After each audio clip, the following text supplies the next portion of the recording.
Bonjour tout le monde, j'espère que vous allez bien, c'est Hugo Ohona et aujourd'hui dans cette vidéo on va voir comment déterminer son volume optimal pour progresser en musculation, que ce soit en force ou en hypertrophie. Avant de rentrer dans le vif du sujet, je pense que c'est bien de rappeler et de définir ce qu'est le volume d'entraînement pour être sûr qu'on parle bien tous de la même chose. Donc le volume d'entraînement, c'est la somme totale de tout le travail que vous effectuez à l'entraînement. Ça peut être compté comme le nombre de répétitions, le nombre de sets ou le tonnage. Le tonnage, c'est le poids en cumulé que vous avez soulevé soit lors d'une séance, soit lors de votre semaine, soit lors du mois. Tout dépend de quel ordre de grandeur vous calculez. Le volume fait partie des 3 grandes variables avec l'intensité et la fréquence que vous pouvez modifier et qui vont dicter vos progrès en musculation. Il est très probable que vous ayez déjà entendu la recommandation suivante, à savoir qu'il faut entre 10 et 20 sets par semaine et par groupe musculaire ou par mouvement pour progresser en hypertrophie et en force. Il semble bien qu'il y ait un consensus autour de cette recommandation et qu'elle soit acceptée par la majorité des gens dans le monde du fitness. Et pour cause, toutes les études qui ont été menées sur le sujet sont designées de la même façon et arrivent toutes à peu près à la même conclusion. Donc ce qu'ils font, c'est qu'ils prennent un groupe d'athlètes, donc des gens qui sont déjà entraînés, qui ont déjà fait de la musculation, ils les séparent en 3 groupes bien distincts, avec un groupe qui va faire un volume assez faible, un groupe qui va faire un volume modéré et un groupe qui va faire un volume élevé. Les 3 groupes vont s'entraîner comme ça pendant X semaines et à la fin, on va mesurer les progrès en hypertrophie ou en force. Et souvent, les résultats sont à peu près les mêmes. Aux alentours de 10 séries par semaine, c'est là qu'on va commencer à déclencher la progression. 17-18 séries, c'est là où vraiment vous allez être dans le volume optimal. Et puis après, au-delà, à partir de 25-27, c'est là qu'il semblerait qu'il y ait un palier, je dis bien semblerait parce qu'on va voir après que c'est pas forcément le cas, un palier au-delà duquel vous allez avoir un plateau et voire même un rendement négatif. En 1997, Ostrowski a réalisé une étude pour voir l'impact du volume d'entraînement sur l'hypertrophie et la force. L'étude était designée exactement comme je viens de vous l'expliquer, c'est-à-dire qu'il a divisé un groupe d'athlètes en 3 groupes. Le premier réalisait 7 séries de triceps par semaine, le deuxième 14 séries et le troisième 28 séries. Et à la fin de l'étude, ils ont mesuré à l'aide d'une sonde à ultrasons pour savoir si le triceps avait grossi ou non. Et ils ont réalisé un test 1RM au bench pour voir la progression en force. Dans les 3 cas, il y a eu progression en hypertrophie. Cependant, le groupe avec le volume d'entraînement le plus bas a progressé de 2,27%, alors que le modéré, ils étaient à 4,65%. Et quand on regarde ceux qui avaient le volume d'entraînement élevé, ils ont un peu plus que le modéré, mais vraiment, c'est marginal. Eux, ils étaient à une progression de 4,76%. Donc oui, 4,76%, c'est mieux que 4,65%, mais est-ce que ça vaut le coup de faire le double de séries par semaine pour gagner 0,1 de différence? Je pense pas. Par contre, là où la différence est vraiment très claire, c'est sur le test au bench de 1RM, où il y a eu progrès dans les 3 cas, mais c'est le modéré qui gagne avec un progrès sur le 1RM à 4,96% contre 4,01% pour le groupe le plus bas. Par contre, le groupe qui a un volume élevé, là où on pourrait s'attendre, souvent on entend « ouais, plus on en fait, mieux c'est », et ben là, pas du tout, puisqu'on a eu juste une progression de 1,93%. Donc quand vous comparez avec le groupe modéré qui a 4,96% en en faisant 2 fois moins, il n'y a pas photo, on voit clairement que c'est le groupe qui a le volume d'entraînement modéré qui est le plus efficace. Sauf que le problème avec ces études, et elles en ont un gros, c'est que les participants entraînent le groupe musculaire en question uniquement que 2 fois par semaine. Et quand vous essayez de déterminer si oui ou non il y a intérêt à s'entraîner avec un volume d'entraînement élevé, parce que c'est bien ça la question que tout le monde se pose, jusqu'à où je peux pousser mes limites, c'est-à-dire augmenter mon volume d'entraînement sans impacter ma récupération pour pouvoir progresser le plus rapidement possible. Si vous entraînez un groupe musculaire que 2 fois par semaine et que vous devez faire 28 séries ou plus, même si votre volume d'entraînement dans la séance est réparti en plusieurs exercices, parce que oui, dans les études, ils font pas 28 séries de curl biceps, hein. C'est réparti en plusieurs exercices, donc vous avez du curl biceps, des tractions en supination et par exemple du bent over row en supination. Donc si vous vous entraînez que 2 fois par semaine et que dans notre exemple on étudie toujours le biceps, ça vous fait 14 séries sur ce groupe musculaire par séance. Est-ce que vous pensez pas que 14 séries par séance sur du biceps, c'est beaucoup trop? Bien sûr que oui. Donc forcément, ça explique qu'à chaque fois dans les études, quand ils étudient le groupe qui a un volume d'entraînement élevé, et ben au-delà d'un certain nombre, les performances diminuent. Mais est-ce que c'est vraiment parce que le volume d'entraînement dans la semaine était trop élevé, à savoir 27-28 séries au total dans la semaine, ou c'est juste parce que par séance, on avait beaucoup trop de volume?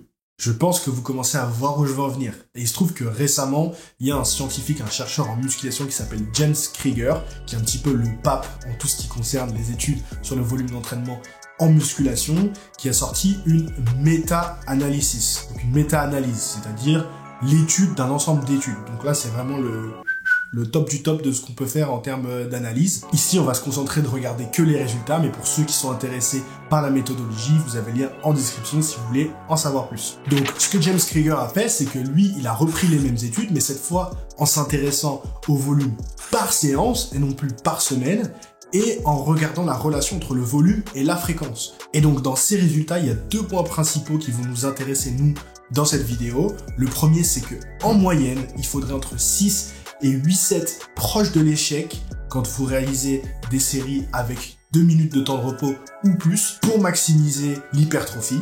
Et le deuxième point, c'est qu'il y a un pourcentage non négligeable de gens qui peuvent tolérer beaucoup plus de volume. Et ça s'explique parce que ce n'est qu'une moyenne. Si vous avez fait un petit peu de statistiques, vous savez qu'il y a la moyenne, mais il y a aussi l'écart entre la plus petite valeur et la plus grande. C'est-à-dire que il peut y avoir des chiffres très proches, quand vous les mettez ensemble, ils font la même moyenne, mais il peut y avoir aussi une série de chiffres beaucoup plus éloignés, et quand vous faites la moyenne, ça fait quand même le même nombre. Et bien c'est ce qui se passe ici en musculation. 6 à 8 séries par séance, c'est la moyenne, mais vous avez des gens qui sont largement au-dessus et vous avez des gens qui sont en dessous. Par contre, là où l'ensemble des études semble être d'accord, c'est que plus vous augmentez le volume d'entraînement, plus vous avez de hauts répondants et moins vous avez de non-répondants. Les non-répondants, c'est les gens qui, lorsqu'on augmente le volume, eh bien, ne progressent pas. Et les hauts répondants, c'est ceux qui performent encore plus que la moyenne. Donc, autrement dit, si vous êtes un hard gainer, donc ceux qui ont du mal à progresser, vaut mieux se trouver sur la fourchette haute du volume d'entraînement plutôt que la fourchette basse. De plus, il y a une étude de 2017 de Ogasawara dans laquelle il regarde l'augmentation dans la synthèse protéine des rongeurs en fonction du volume d'entraînement. Donc, pour savoir comment il a réussi à entraîner des rongeurs, lien en description pour ceux qui veulent avoir le détail de l'article. Mais on voit bien que le pic de la synthèse protéique a lieu entre 6 et 10 séries et que au-delà, on est loin du déclin en termes de performance qu'on voyait sur notre précédent modèle du volume. On est plutôt sur un rendement certes négatif, mais qui diminue très progressivement. Attention, pour ceux qui font de la force athlétique, il est vrai que 6 à 8 séries par séance, par mouvement, ça peut paraître beaucoup. Quand on fait du squat, en général, on a un top set et peut-être 3 séries ou 4 séries de back-off. Donc on est loin des 8, mais n'oubliez pas, il faut quand même compter vos warm-up. En force athlétique, les warm-up, ça compte. On monte lourd, donc les sets de warm-up, ça va compter comme du volume, mine de rien, que vous allez faire. Et aussi, c'est 6 à 8 séries par groupe musculaire. Donc, si vous avez votre comp squat, mais qu'après vous avez du Bulgarian split squat ou du goblet squat, et ben ça compte aussi dedans. Et vous allez voir qu'au final, même en force athlétique, on est très rapidement à 6 à 8 séries par séance. Donc maintenant, la question qu'on peut se poser, c'est est-ce que tout ça, ça s'applique à la force, puisque jusqu'à présent, on a parlé beaucoup d'hypertrophie et de groupes musculaires, mais si vous êtes sur cette chaîne, vous êtes sûrement un forceux comme moi et vous vous intéressez de près ou de loin à la force athlétique. Donc, squat, bench, soulevé de terre. La réponse est oui, mais dans une moindre mesure que l'hypertrophie. Les progrès en hypertrophie vont vraiment être drivés par votre volume. Pour ce qui est de la force, je vous rappelle qu'il y a 3 facteurs principaux qui drivent les progrès en force. La masse musculaire, la familiarité que vous avez avec le mouvement sur lequel vous essayez de progresser et l'adaptation de votre système nerveux. Et le volume d'entraînement ne joue que sur 2 de ces facteurs-là. On vient de voir la relation entre hypertrophie et volume. Effectivement, si vous progressez en hypertrophie, vous progressez en masse musculaire, donc vous progressez en force. Mais le volume, ça va aussi dicter la pratique que vous avez sur un mouvement. Si vous augmentez votre volume au bench, théoriquement, vous allez bencher plus. Donc vous allez plus pratiquer le bench, vous allez améliorer votre technique, donc vous allez progresser en force. En revanche, il ne faut pas oublier que la force est spécifique à un mouvement et à une fourchette de répétition donnée. Si vous augmentez votre volume au curl biceps, il y a très peu de chances que vous progressiez au bench.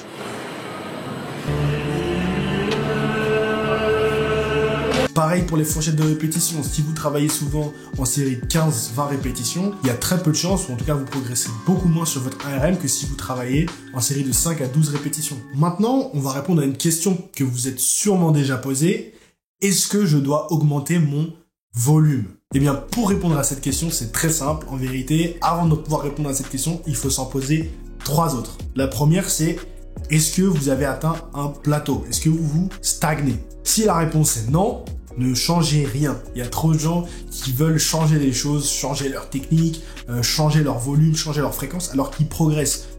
Si vous progressez, profitez, restez dans ce que vous faites, c'est que ce que vous faites, ça marche. Donc la réponse est non. Par contre, si vous avez atteint un plateau, si vous stagnez, la deuxième question qu'il faut se poser, c'est est-ce que vous avez 8 heures de sommeil? Est-ce que vous mangez assez de protéines?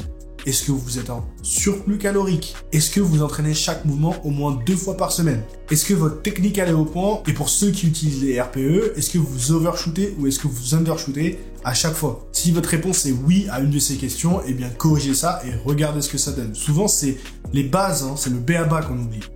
Ensuite, la dernière étape, si vous avez toutes vos bases en place, c'est de s'assurer que vous récupérez assez. Donc pour savoir si vous récupérez assez, il faut se demander si est-ce que malgré tout ça, vous vous sentez fatigué à la salle? Est-ce que le poids paraît plus lourd que d'habitude tout le temps?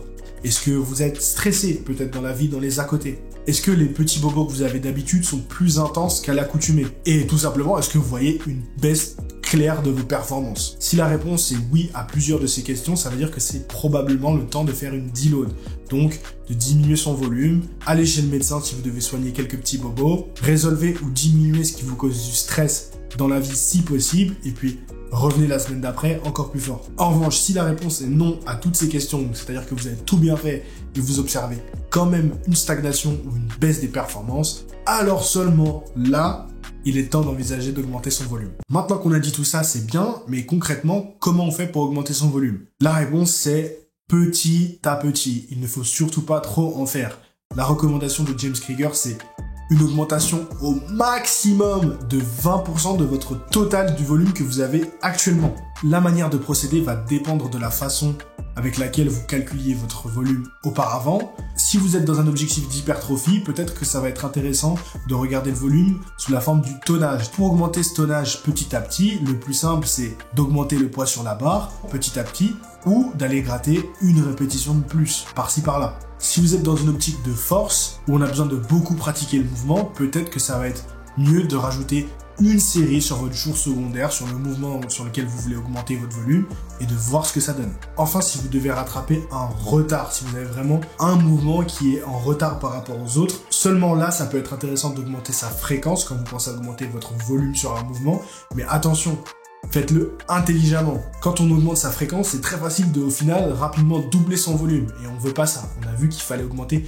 progressivement. Donc si vous rajoutez un jour d'entraînement, faites bien attention à bien répartir votre volume équitablement parmi ces jours d'entraînement et à pas juste doubler votre volume comme ça d'un coup. Mes recommandations finales avant que vous fonciez sur Excel, vous faire votre programme. Le premier, c'est commencer en bas de la fourchette, donc 12 à 15 séries par semaine et voyez en fonction de ça, monter petit à petit. Parce que c'est plus facile d'augmenter progressivement son volume semaine après semaine que de commencer trop haut et de devoir diminuer.